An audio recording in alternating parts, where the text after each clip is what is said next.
बोल मोती कार्यक्रम में आपका स्वागत है। ओम शांति। परमात्मा से भगत जन दर्शन की अभिलाषा करते हैं या अपनी मनोकामनाएं पूरी करवाने के लिए भक्ति करते हैं। और हम जानते हैं कि सच्चे भक्तों की मनोकामनाएं पूरी होती भी हैं और किन्हीं किन्हीं को दर्शन भी होते हैं। दर्शन किस रूप में होते हैं? तो जिसको वो अपना इष्ट मानते हैं उसके दर्शन होते हैं, तभी वो समझते हैं हमें भगवान के दर्शन हुए। करवाते तो परमात्मा ही हैं, लेकिन हनुमान का जो भगत होगा उसको भगवान हनुमान के दर्शन कराएंगे।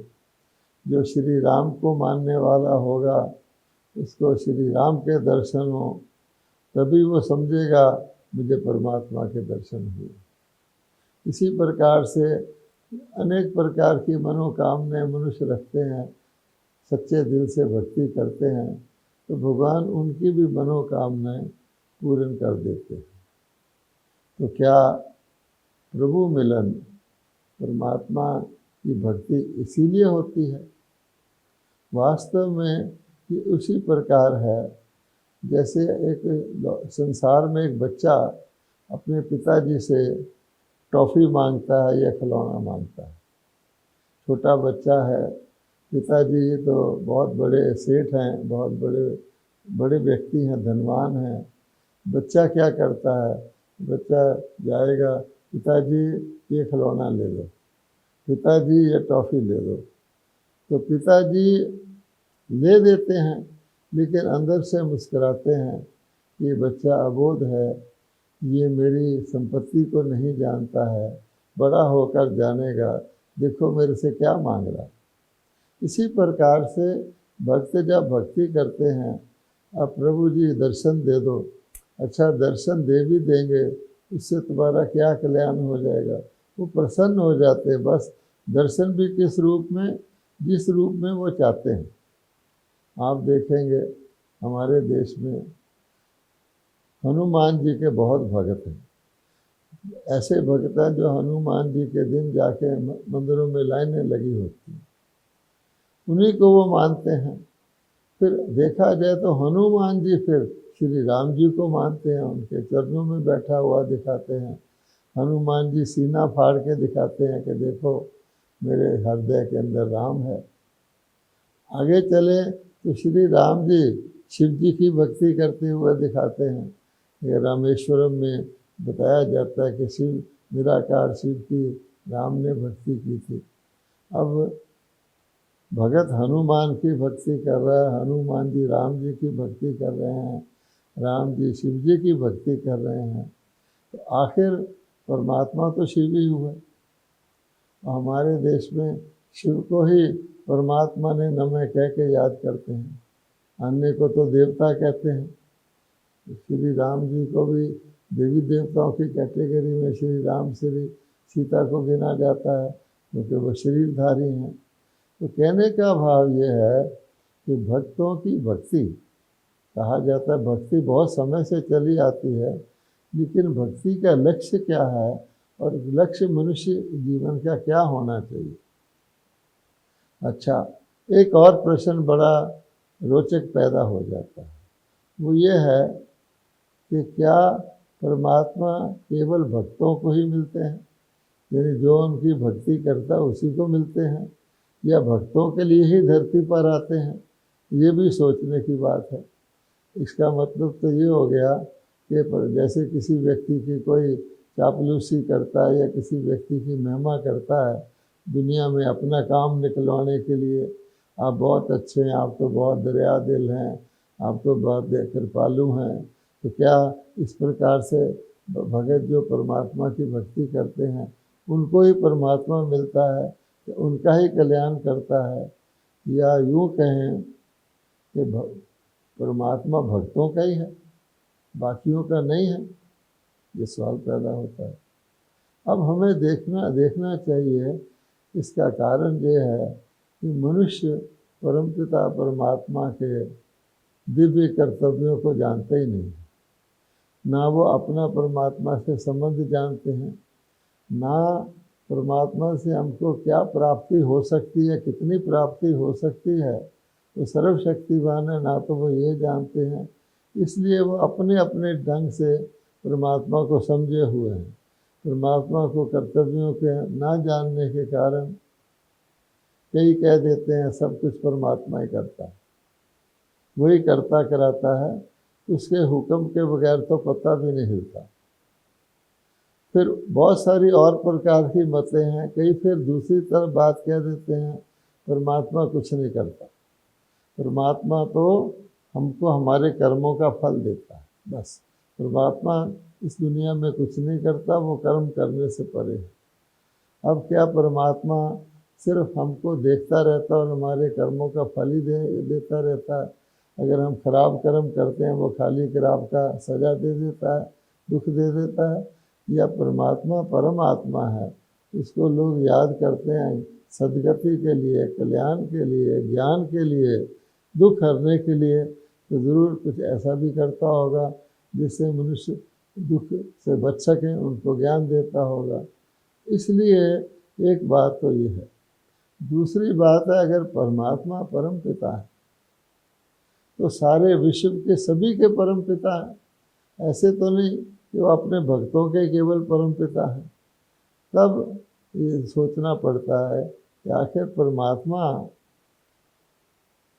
कैसे, किसकी पुकार पर आते हैं, कैसे सदगति करते हैं, वो क्या करते हैं? तो ये भगवान कहते हैं कि मैं स्वयं ही बता सकता हूँ, क्योंकि मनुष्य आत्मा तो अपने अपने अंदाजे से बताते हैं। तो गीता में कहा भी हुआ है कि मैं परमात्मा स्वयं अवतरित होकर के मेरे बारे में जो अनेक बातें कही गई हैं उनको बताकर जो मैं हूँ वो मैं बताता हूँ। भगवान ने कहा है कि अन्य सभी बातें जो तुम करते आए वो अधर्म हैं, उससे तुम्हारी कोई सदगति नहीं हुई। तुम उनको करते भी आए हो और नीचे भी उतरते आए हो, तो मैं स्वयं ही आके बताता हूँ। इसलिए भगवान जब आते हैं तो अपने बारे में, हमारे आत्माओं के साथ अपने संबंध के बारे में और परमात्मा के हमारे साथ संबंध के द्वारा जो हमें दुर्गति से सदगति होती है उसकी विधि के बारे में परमात्मा स्वयं ही बताते हैं। पहली बात भगवान क्या बताते हैं? भगवान ये कहते हैं कि मैं धरती पर आता हूँ। कई लोग तो दुनिया के ये मानते हैं कि भगवान धरती पर ना आता है, ना उसको आने की आवश्यकता है, वो सब कुछ ऊपर से करता है। तो भगवान कहते हैं मैं आके समझाता हूँ कि मेरे आए बिना तुम्हारी सदगति हो ही नहीं सकती, मेरा आना आवश्यक है। और मेरे आने का एक प्रमाण है श्रीमद् भगवत गीता, जिसमें बताया गया है कि भगवान स्वयं धरती पर आए। अब भगवान कहते किस वक़्त आता हूँ, तो ये भी भगवान ने बताया हुआ है। ऐसे नहीं कि मैं जब किसी भगत ने पुकारा मैं आ गया, मैं एक निश्चित समय पर आता हूँ, जो भगवत गीता में कहा है जब पाप का घड़ा भर जाता है, धर्म की अति गिलानी हो जाती है, उस समय आकर के मैं परिवर्तन करता हूँ। अच्छा, अब सवाल पैदा होता है कि परमात्मा अपने आप आते हैं या भक्तों की पुकार सुनकर आते हैं? ये तो आवश्यक है कि जब अति धर्म गिलानी का समय हो जाता है तो दुख भी बढ़ जाता है, तो दुख बढ़ने से भगत भगवान को याद करते हैं, और वही समय होता है जब भगवान को आना होता है। इसलिए भगवान कहते हैं कि ना तो मैं भक्तों की पुकार सुनकर आता हूँ, ना मैं केवल भक्तों के लिए आता हूँ, मैं उस अपने समय पर आता हूँ जब अति धर्म गिलानी हो जाती है। वो तीनों बातें इकट्ठी हो जाती हैं। उस समय भगत खूब ज़ोर ज़ोर से पुकार कर रहे होते हैं, हे भगवान हमें दुखों से छुड़ाओ।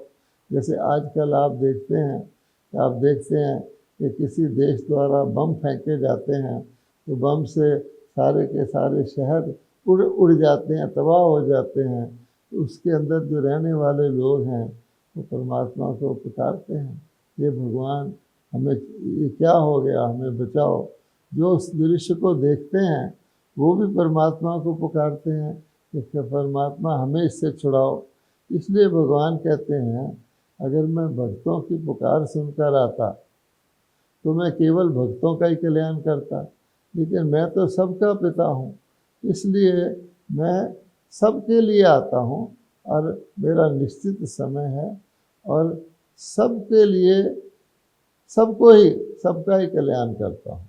अब ये कैसे हो सकता है? लोग तो भगत लोग तो यही समझते हैं कि भगवान जो उसकी भक्ति करेगा, उसका सिमरत करेगा, उसको याद करेगा, उसका कल्याण करेगा, बाकियों का कैसे करेगा?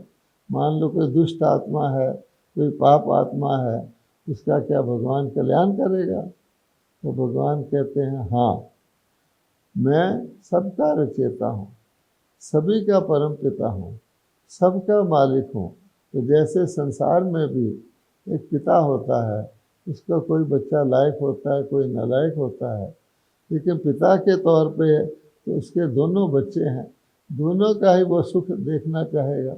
इसलिए भगवान कहते हैं कि मैं सारी सृष्टि चक्र के अंत में आता हूँ, जब अति धर्म ग्लानि हो जाती है, और सबके कल्याण के लिए आता हूँ, क्योंकि मैं आकर के सबको वापस परम धाम ले जाता हूँ। क्योंकि सबको दुखों से छुड़ाने का, उनको अशांति से छुड़ाने का एक ही तरीका है कि आत्मा को इस दुख की दुनिया से, अशांति की दुनिया से छुड़ाकर, शरीर मुक्त कराकर उन आत्मा को वापस परम धाम या परलोक ऊपर ले जाऊं। तो ऊपर शरीर तो नहीं जाते, आत्माएं ही जाती हैं, आत्माएं तो शाश्वत हैं। इसलिए भगवान कहते हैं कि सभी आत्मा अगर नहीं जाएंगी यहाँ से तो दुख से छूट नहीं सकती हैं, और अगर कुछ दुख देने वाली आत्माएं रह जाएं तो बाकी आत्माओं को सुखी नहीं रहने देंगी। इसलिए जब किसी नाटक का अंत होता है, उस समय नाटक को नया शुरू करने के लिए एक बार सारे एक्टर सारे वापस चले जाते हैं। अब इसलिए भगवान कहते हैं कि एक तो छुड़ाकर शांति धाम में ले जाता हूँ और फिर मैं नया विश्व स्थापन करता हूँ। जैसे ये कहा गया है कि मैं सत्य धर्म की अच्छी तरह से पुनः स्थापना भी करता हूँ। तो नए विश्व में तो अपरंपार सुख होते हैं। सुखों की 21 पीढ़ी के लिए कहा जाता है, सतयुग त्रेता में 2 युगों तक सुख ही सुख रहते हैं, जिसको हम लोग स्वर्ग कहते हैं, पैराडाइज कहते हैं, हेवन कहते हैं, तो जन्नत कहते हैं, बहिश्त कहते हैं। तो भगवान कहते हैं मैं अवस्थित होकर 2 काम करता हूँ। एक तो दुख से सभी आत्माओं को छुड़ाकर परम धाम ले जाता हूँ। फिर जो अच्छी आत्माएं होती हैं, जो मेरे द्वारा श्रेष्ठ बनती हैं, लायक बनती हैं, पापों से मुक्त होकर के पुण्य आत्मा बनती हैं, उनको मैं आने वाली दुनिया में पुनः दोबारा नए चक्कर में भेज देता हूँ। अब इसके लिए परमात्मा क्या करते हैं? तो लोग परमात्मा को, भगवान ने यूँ तो कहा है कि मैं जो हूँ, जितना हूँ, जिस रूप में हूँ, जिस रूप से कल्याण करता हूँ, मुझे पूरी तरह जानो। लेकिन मनुष्य आत्माएं परमात्मा को अधूरा जानती हैं। कई तो उसको केवल मालिक या परम पिता कह देते हैं। भगवान कहते हैं मैं मालिक हूँ, परम पिता हूँ, लेकिन परम पिता का काम होता है अपनी संतान को वर्षा या उत्तराधिकार देना। तो मैं तो परम पिता हूँ, मैं बेहद का पिता हूँ, इसलिए मैं सभी आत्माओं को अनेक जन्मों के लिए मैं शांति अथवा सुख देता हूँ। तो शांति और सुख में फ़र्क है। हम शब्द भी 2 यूज़ करते हैं, गति और सदगति। गति का मतलब होता है दुर्गति से हट के गति में जाना, और सदगति का अर्थ होता है कि सुख की दुनिया में जाना। तो भगवान कहते हैं जब मैं अवतरित होता हूँ, और मेरे अवतरित होने का कारण भी ये होता है कि मैं ना केवल परम पिता हूँ, परम पिता तो वर्षा देता है सुख का या शांति का, लेकिन मैं परम शिक्षक भी हूँ। अब भगवान कहते हैं कि आकाश से टचिंग के द्वारा या आकाश से आपको शिक्षा नहीं दी जा सकती।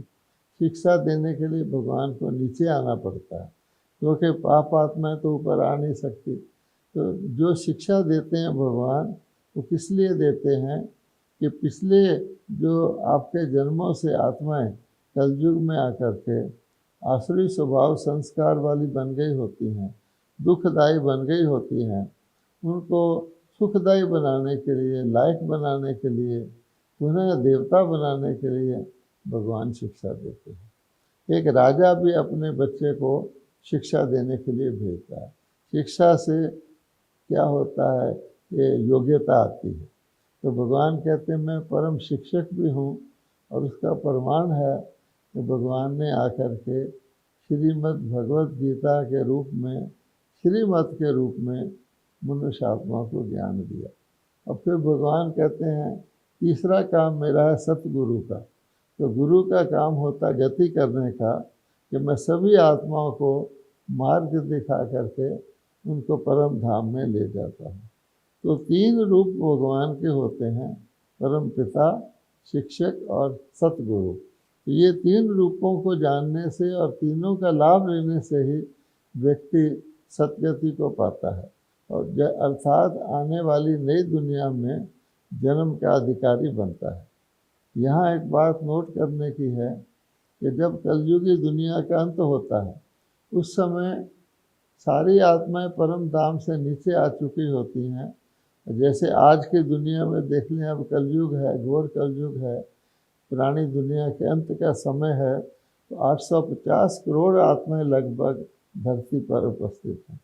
लेकिन जब नई दुनिया शुरू होती है, उस समय केवल 9 लाख की संख्या से शुरू होती है, फिर वो बढ़ते बढ़ते द्वापर तक 33 करोड़ बन जाते हैं।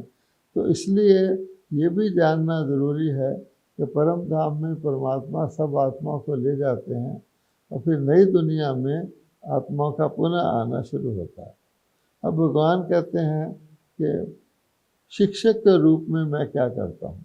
वैसे तो श्रीमद् भगवत गीता उसका यादगार है कि भगवान ने शिक्षा दी। तो कहा जाता है कि परमात्मा ही इस सृष्टि रचयिता है सृष्टि के, वही सृष्टि के आदि मध्य अंत को जानते हैं। अर्थात त्रिकालदर्शी त्रिलोकीनाथ परमात्मा ही है। तो भगवान कहते हैं मैंने तीनों कालों का ज्ञान मनुष्य आत्माओं को देता हूँ।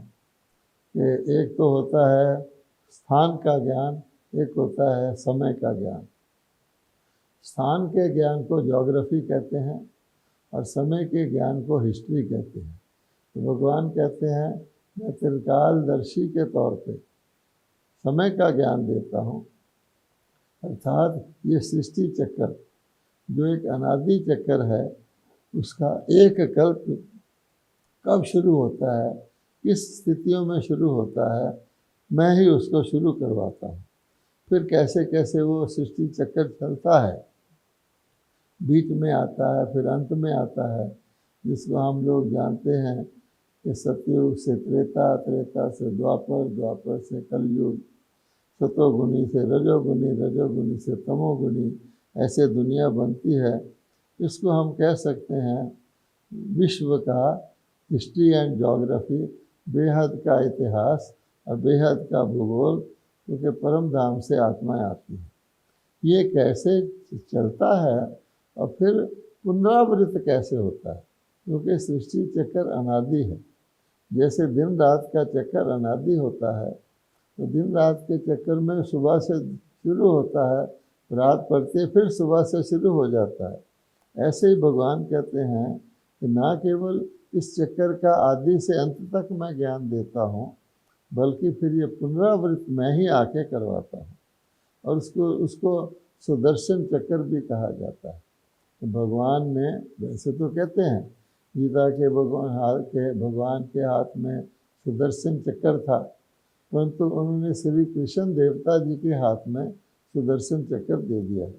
भगवान कहते हैं कि 100 दर्शन चक्र अर्थात सृष्टि चक्र में आत्माओं को 100 का दर्शन कि आप कैसे कैसे इस चक्कर में आए भगवान ने कराया था।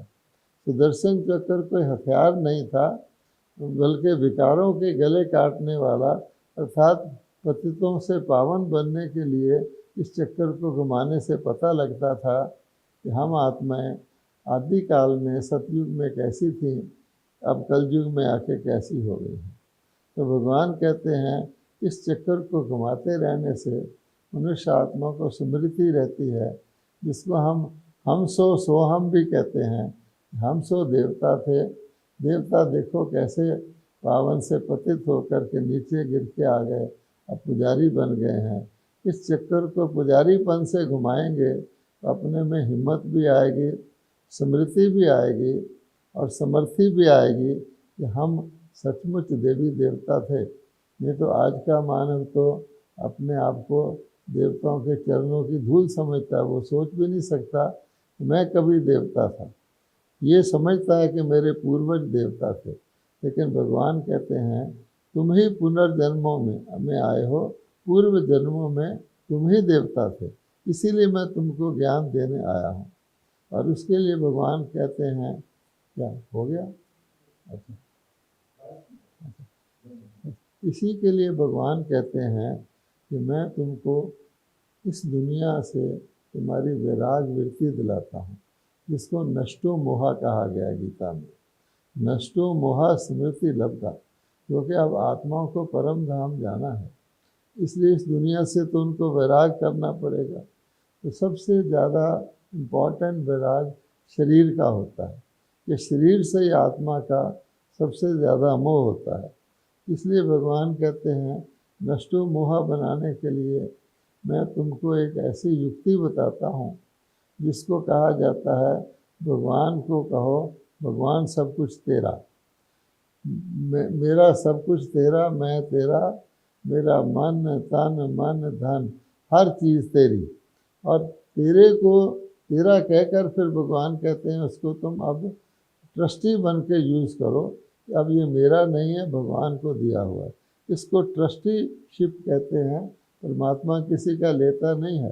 मान लो मैंने कहा परमात्मा मैं आपका, मेरा तन आपका, मेरा मन आपका, मेरी संपत्ति आपकी, तो भगवान कहते हैं इसको अब भगवान का समझ के यूज़ करो।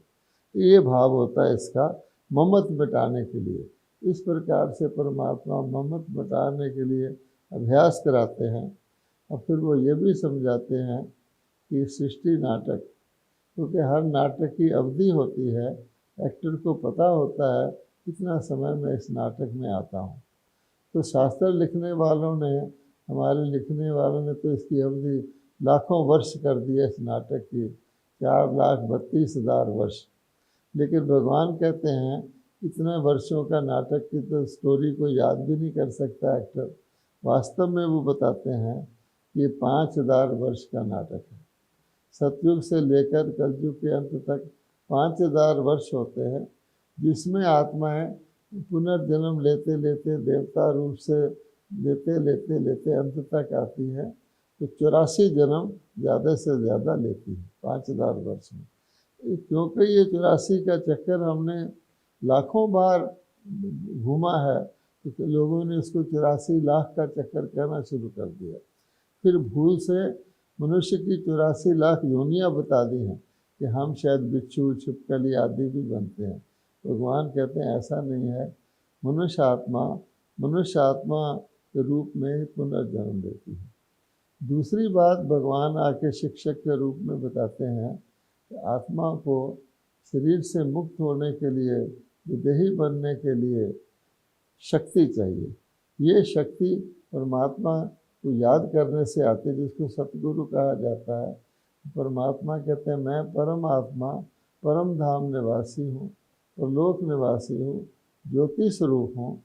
आप आत्माएं भी परम धाम निवासी हो, ज्योति स्वरूप हो, तो आप मेरे साथ, भगवान अपने साथ योग लगवाते हैं, याद की यात्रा करवाते हैं स्नेह युक्त, जिसके द्वारा पिछले विकर्म विनाश होते हैं और आत्मा हो गया पूरा। होते हैं। और आत्मा, भगवान कहते इस याद से तुमको खुशी रहेगी और तुम्हें अति इंद्रिय सुख यानी शरीर के बिना के सुख की प्राप्ति होगी और तुम बहुत हल्का महसूस करोगे परम धाम में जाने के लायक। तो ये सारी शिक्षा भगवान आकर के देते हैं, सभी के लिए हैं।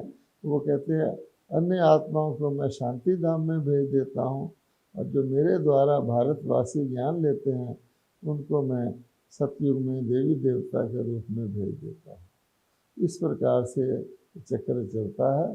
सभी आत्माओं को वर्तमान समय परमात्मा ये वर्षा देने अवतरित हुए हैं 5000 वर्ष की तरह। ओम शांति।